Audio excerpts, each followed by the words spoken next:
right, y'all, it's your girl Derry, and we are here with our first Hoe-Busting confession, okay? This is a good one, and it's a long one, so y'all listen up, because my girl sounds like she's going through some shit over here. So the title of this confession is, I should have known my husband was on the DL. Ooh, okay. So she says, hey Derry, here's my confession. I met my soon-to-be ex-husband while we were both attending college. And I'm not going to say the school name, y'all.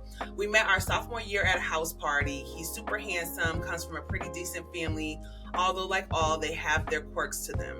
He's a real mama's boy, and I always feel like he treats his mother with a lot of respect and would probably do the same for me. I get it. So he was always very sweet and is incredibly smart and hardworking. We both graduated in 2021 and decided to move in together and start to plan for our future. He landed a great job making over 6 figures, and I got a job that I really enjoy, and my salary wasn't too far behind his. A few months after we bought our house together, he proposed to me in front of our friends and family, and it felt like a dream come true. How sweet. So my best friend would notice things about him and would say that he was a bit sassy, all right? Wondering if he might swing both ways. I always thought that she was a bit of a hater because she had trouble maintaining long-term relationships. We got married in the spring of 2023 and had a beautiful wedding with our closest family and friends. We took our honeymoon to Curacao and we're starting to discuss plans for our family. Shortly after returning from our honeymoon, it seemed like a switch flipped off, and the sweet, thoughtful man that I've been with for years now seems real distant from me. He didn't want me to stop using my birth control just yet and said he wanted to continue spending a little more time before we started having kids. I noticed little changes in him, like he got a second phone, which he said was for work. So I wasn't too bothered by it, but I realized I would hardly see the second phone. So I'm thinking to myself, if the phone is for work, shouldn't you have it out so you don't miss anything important? Right. He started working out a lot and going out a little bit more with his friends and coworkers, which again, I didn't mind because it gave me a little more time to link up with my girls. One day I went to work and I just wasn't feeling good. I decided to take the afternoon off and head home to lay down.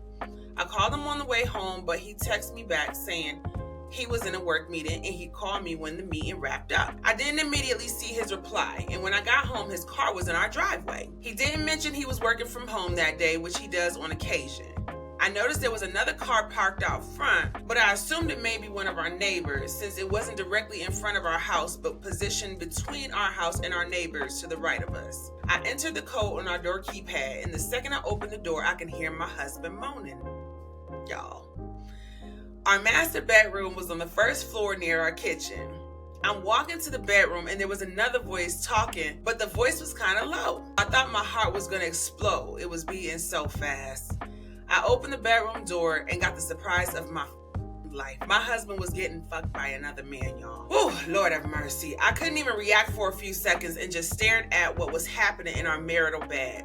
I went the fuck off and almost grabbed my pistol, but the side nigga quickly got up and got out of there. And yes, that was his car parked in the front. It made me sick to realize my best friend was right all this time. I can't say I didn't notice subtle signs over the years, but I would never allow those thoughts in my head.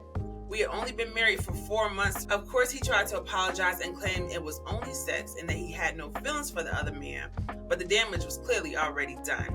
Our beautiful little life was all a lie. He asked us to open up our marriage so I can sleep around with other people and we can just keep up this facade of our happy couple. While I thought about it, I'm just so traumatized by this and what I saw, and so disappointed by how I found out. I'm just not sure I can do it. I moved in with my sister temporarily, but I'm having a very hard time filing the divorce papers. I have a friend from my past who I've been hooking up with, and we have great sex, but in my heart, I miss what me and my husband had before the cheating incident. I haven't been able to touch him since. Should I just file for divorce, or should I entertain the idea of this open marriage? I know it can work for some, but I don't know if it's going to work for me. Y'all, listen, I'm just going to say, it couldn't be me. If I caught my husband in a situation like that, I'm out. There's nothing more I can think about because the trust is so badly broken. The trauma that you experience seeing something like that, I don't think it's possible.